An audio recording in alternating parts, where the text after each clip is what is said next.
അസ്സലാമു അലൈക്കും വറഹ്മത്തുള്ളാ. കണ്ണേറ് എന്നത് സത്യമാണ്, യാഥാർത്ഥ്യമാണ്. അതുകൊണ്ട് പല പ്രയാസങ്ങളും നേരിട്ട് കൊണ്ടിരിക്കുന്നു. ഒരാൾക്ക് കണ്ണ് തട്ടിയാൽ അതിൻ്റെ കുടുംബപരമായും സാമ്പത്തികപരമായും ബിസിനസ് പരമായും പല പ്രയാസങ്ങൾ നേരിടുന്നു. കണ്ണേറ് എന്നത് ഒരാളെ മരണത്തിലേക്ക് എത്തിക്കാൻ കാരണമാകും. അത്രയ്ക്കും ഭയാനകമാണ് കണ്ണേറ് എന്നത്.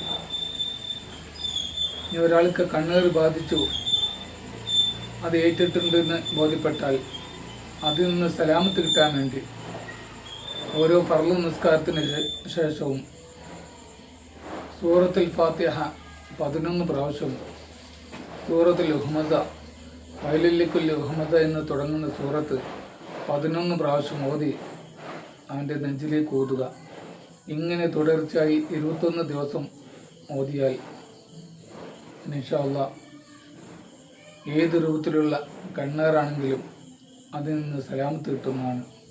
ഇൻഷാ അല്ലാഹ് അല്ലാഹു തആല കണ്ണേറ്, സിഹിർ പോലത്തെ എല്ലാ പ്രയാസങ്ങളിൽ നിന്നും നമ്മയും നമ്മുടെ കുടുംബത്തെയും സലാമത്ത് നൽകട്ടെ. അസ്സലാമു അലൈക്കും വറഹ്മത്തുള്ളാഹി.